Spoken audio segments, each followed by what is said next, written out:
안녕하십니까. 형님더 발가락으로 주식 투자하는 발주라입니다. 형님들, 제가 거의 2년 전부터 우리 형님들한테 라오스에 가셔야 합니다. 얼른 가셔서 좋은 여성 만나야 합니다. 수도 없이 이야기했죠. 그런데 제 메일로 실제로 연락이 온 분이 3명이에요. 이 3명이 실제로 라오스에 와가지고 여성분하고 만나가지고 2명은 결혼을 했고 한 분은 지금 거의 1년 정도 함께 살고 있어요. 근데 저한테 메일을 안 보내신 분도 있겠죠. 그러니까 최소 3명 중에 2명은 결혼했고 1명은 거의 사실혼 관계다. 그래서 제가 항상 그러잖아. 얼른 가셔야 한다고. 그리고 이제 제가 누누이 얘기하지만은 국제결혼도 좋지만 실제로 가서 만나는 게 더욱더 좋다. 그런 얘기도 많이 했잖아요. 오늘 이야기 들으면 형님들, 우리 형님들 진짜 출발해야 돼요. 자, 오늘 이야기는 이 한국분이 올해 52살이에요. 52살인데 이름이 이창근 씨예요. 이창근 씨. 여성분이 32살인데 이름이 피야, 피. 이 피가 아마 제 생각에 PHI에 F 발음 나가지고 피 같아. 아닌가? 피인가? 물론 제 피가 아니니까. 자, 어쨌든 중요한 것은 이분께서 10년 전에 라오스에 들어왔는데 10년 전이에요. 근데 왜 들어왔냐?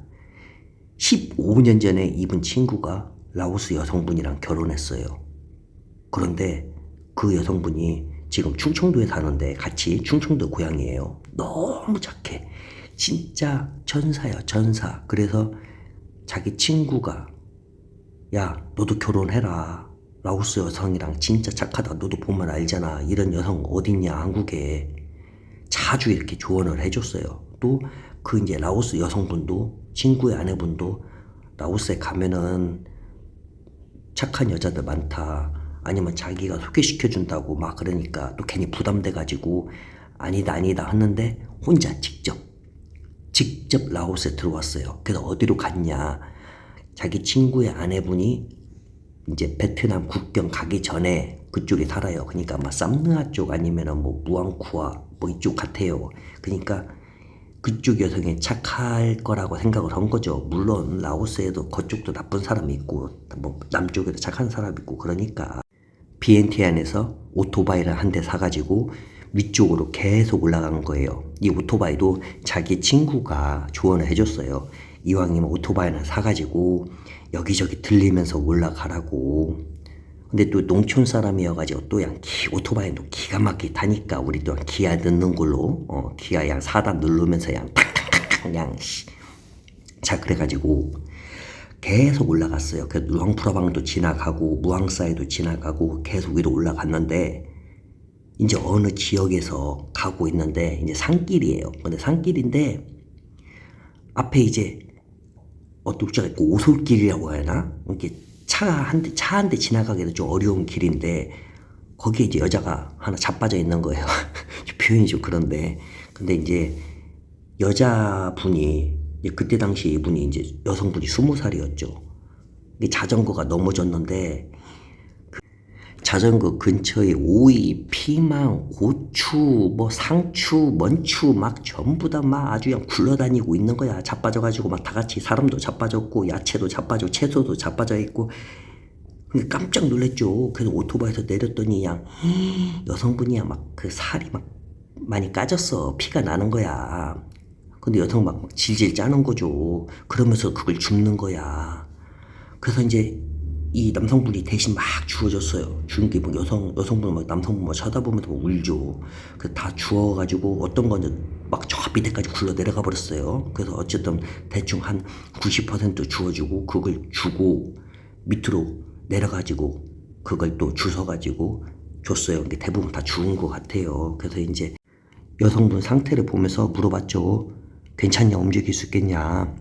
근데 이분이 라오스에 들어오기 전에 한국에서 라오스어를 좀 공부를 했어요. 자기 친구가 좀 배우고 가라고 그래서 가르쳐 줬어요. 그게 참 어떻게 보면 잘했던 것 같아요. 생존 라오스어 다들 아시죠? 밥 먹었습니까? 어디 가십니까? 화장실 어디 있습니까? 아픕니다. 약 먹었습니까? 뭐 이런 것들. 좀 감기에 걸린 것 같아요. 목이 잘 안 나와. 자, 어쨌든 그래가지고 여자가 고개를 위아래로 끄덕인대요. 자, 그래가지고 어디 가냐? 일단 시장 가고 있대요. 근데 중요한 것은 자전거를 세워봤는데 자전거 체인이 아예 끊어진 거야. 체인이 끊어지니까 이건 도저히 뭐 방법이 없죠. 뭐 해봤자 체인 두 개를 엮어야 하니까 뭐 실도 엮던 뭐 뭘로 엮던 엮어야 하는데 방법이 없어가지고 자기 오토바이로 태워가지고 자전거 거기다 놓고, 근데 또 자전거를 또 놓고 가려니까 또 누가 훔쳐갈까봐 이게 걱정되나봐. 그래가지고 이 한국 분께서 자기 오토바이 체인 잠그는 거, 왜냐면 오토바이 키만 잠그면 안 돼요. 들고 가버리니까. 그래서 오토바이도 잠그는 그 자물쇠로 대신 잠궈줬어요. 그리고 태우고 시장대까지 데려다 줬어요. 시장 데려줬더니 시장 아줌마들이 아는 분들이 그냥 어디다 다쳤냐고 오면서 막 걱정하는 거야. 그러면서 한국분 보면서 뭐 위아래로 쳐다보니까 나 공까우리 했더니 막 고맙다고 막 그러는 거예요. 그래가지고 이분께서 이제 자전거 있는데 다시 갔어요. 그래서 자전거를 자기 오토바이 뒤에다가 실었어요. 뒤에도 자기 짐도 있는데 그 위에다가 실어버린 거야. 그 다음에 끈으로 묶은 다음에 그 라오스 사람들 오토바이 끈 아시죠? 묶는 거.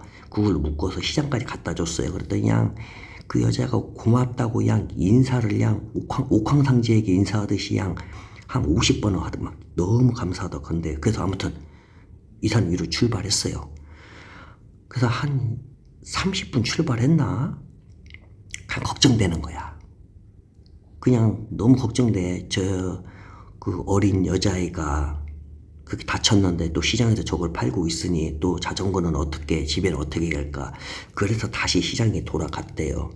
돌아갔더니 자기 보면서 되게 기뻐하면서 왜 다시 왔냐고 물어본 거예요. 그래서 이 남자가 또 그냥 한번 보러 왔습니다. 또 이렇게 말하기 길잖아요. 그래서 그냥 여기 시장 구경하고 오늘은 여기서 좀 쉬고 가려고, 며칠 놀다 가려고 한다, 뭐 이런 얘기로 말을 했대요. 그때 그 여자의 옆에서 일을 하는 아주머니께서 밥 먹었냐고 했더니 밥 안 먹었다 했더니 국수, 아주머니가 대신 공짜로 사준 거예요. 왜냐면 자기 옆에 있는 여자애가 자기 친구의 딸인데 이게 너무 고마우니까 국수 사준 거예요. 그렇게 해서 그때부터 이 남자의 그 동네 삶이 시작이 된 거죠. 그 시장의 삶이 위로 안 올라간 거야. 물론 나중에는 놀러는 갔지만은.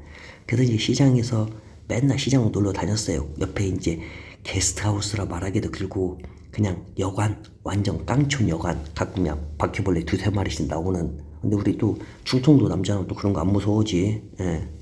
무서워하나? 자, 아무튼 그 여관에서 살면서 매일 시장에 갔어요. 그러면서 그 여성분 피하고 친해진 거예요. 근데 피가 또 남동생이 둘이 있어요. 그 얘기를 들어봤더니 이 아버지께서 바람이 나가지고 도망갔어요. 근데 언제쯤 바람이 났냐? 얘네 엄마가 몸이 안 좋아지기 시작할 때쯤에 바람이 났어요. 근데 얘네 엄마가 몸이 안 좋아지기 전에는 엄마가 시장에다가 물건을 팔았을 때다가 야채 같은 거, 그때는 안 도망갔는데 아파서 집에 누워있으니까 도망간 거야. 많아. 이런 라오스 남자들 많아요. 정말 많아. 아주 그냥.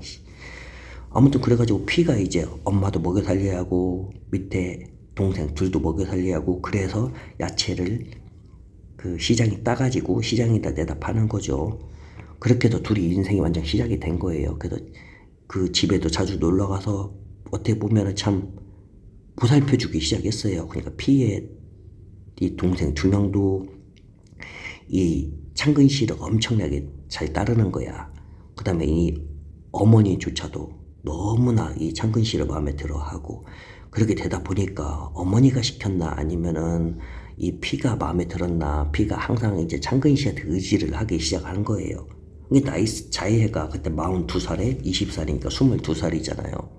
피가 창근 씨한테 막 엄청 의지를 해요. 근데 어디서 의지한다는 것이 막 돈적으로 의지한다는 게 아니라 뭐 남자친구로서, 남편으로서 그런 의지를 하더라고요. 그래서 이 남자가 결국은 피의 집으로 들어갔어요. 그 피의 집에서 같이 살았어요. 그러면서 집을 하나 지었어요. 옆에다가 그냥 작게. 참 집을 지으면서도 이 방이 피하고 이 한국 남자하고 창근 씨하고 같이 사는 방이야. 그런데 집을 지으면서도 그 말은 안 했어요. 여기가 너하고 나하고 같이 살 방이다. 이게 되게 신기하죠. 서로는 알아, 암묵적으로 이게 둘이 같이 살 방이라는 것을. 하지만 서로 말을 안 하는 거야. 부끄러워서 그런 거가 봐요. 남성도 부끄러워서 쉽게 말을 못 꺼내고. 근데 이미 서로는 알고 있었어요. 그래서 집을 지으면서 막 시행착오도 많았죠. 그래도 이제 연륜이 있으니까 집을 잘 짓고 합방을 한 거죠. 근데 참 그 집을 지을 때까지 시간이 오래 걸렸는데 합방을 한 적이 없었다 그거예요. 자, 근데 이제 이분께서 그래요. 정말 살 너무 떨렸대요. 그 이제 충청도니까 이제 막 그런 사과랑 뭐 야채랑 막 이런 야채 뭐 과일 같은 거 많이 과수원이 있잖아요. 자기 6살 때 친구랑 과수원에서 이 서리한다고 하잖아. 서리할 때보다 더욱더 떨렸대요. 왜냐면 나이 차가 많이 나니까. 근데도 이 남녀의 관계는 참 그러잖아요. 근데 라오스에서는 여성분이 이제 그때 당시 이제 거의 21살이니까 1년 아니어도 횟수가 넘어갔으니까 21살은 됐을 거니까 라오스에서는 충분히 결혼하고도 남아 21살이면 이제 그러잖아요. 예. 근데 이제 남성분은 이제 그만 43살 됐겠구만. 자, 어쨌든 이거 너무 아름답게 합방을 치렀대요. 한 번 치르고 한 번 또 치르고 또 치르고. 예. 너무 행복하다 그거야. 예. 그래서 이야기가 너무 길어지니까 지금 벌써 11분이니까 우리 형님들이 빨리 라오스 오게끔 하려면 뒷부분 얘기를 할게요. 자, 그래서 현재 어떻게 살고 있냐. 동네 애들이랑 아이들이랑 메뚜기 논으로 나가서 개구리 메뚜기 잡으면서 그다음 메뚜기 튀겨 먹고 가끔 고구마도 튀겨서 애들한테 동네 사람들한테 애기들 모아놓고 주고 삼겹살 파티도 하고. 자, 그리고 현재 창근 씨하고 이 여성분의 집에는 뭐가 있냐. 염소, 소, 산비탈 있죠. 산비탈에 염소 풀어놓고 또 논농사도 잠깐 작게 해요. 근데 논농사 사람 써가지고 해요. 그래서 소 샀고. 자, 그 다음에 뒤아지 닭. 마당에 뒤아지 6마리 있고 그 다음에 수십 마리 닭이 있고 닭 풀어놓고. 자, 그 다음에 고양이 있고 강아지 있고. 왜? 쥐 잡으려면 쥐가 좀 몇 마리 있으니까 고양이 있고 또 강아지 있는데 강아지가 또 애를 또 7마리 낳았어요. 그래가지고 현재는 또 여성분한테도 한국어도 가르쳐 줬어요. 뭐 잘은 못해도 오빠 밥 먹어, 오빠 아파, 오빠 한국 전화 왔어, 뭐 이런 거 있잖아요. 이런 거 다 해. 이 창근 씨가 하는 말이 가장 이 행복할 때가 언제냐면 자고 있을 때 뒤에서 자기를 안고 있는다 그거야. 그러면서 톡톡 이 어깨나 등을 톡톡 이렇게 두드린대요. 그러면서 오빠 일어나 밥 먹자 이렇게.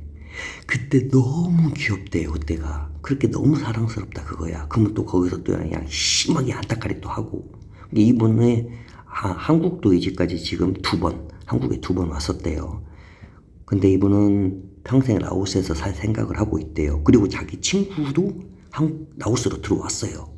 그래서 조금 떨어지지만은 가끔씩 한번 친구도 만나고. 그럼 또 최고죠. 또 거의 또 어렸을 때부터 친구니까 외롭지도 않고. 그래도 지금 라오스에서 너무 행복하게 산다고 이분은 많은 사람들한테 말해주고 싶대요. 라오스에 들어와서 라오스 여성을 좋은 여성 만나가지고 살면은 정말 그게 행복한 거 아니냐. 돈도 안 든다, 돈도 별로 안 든다 그거야. 자기네들은 다 자급자족 한다 그거야. 최고지. 그래서 제가 형님들 자주 얘기하잖아요. 라오스 들어오시라고. 형님들 라오스 들어오셔가지고 어성 좋은 여성 만나고 어성 결혼하십시오. 그 다음에 두꺼비 같은 아들 낳고. 자, 형님 제 목소리가 좀 감기 걸린 것 같아가지고 자, 양해 좀 해주세요. 자, 그럼 좋은 날 되세요. 바이. 참, 이 피하고 그 다음에 이 남성분 창근 씨도 두꺼비 같은 아들을 낳습니다. 자, 그럼 다시 바이.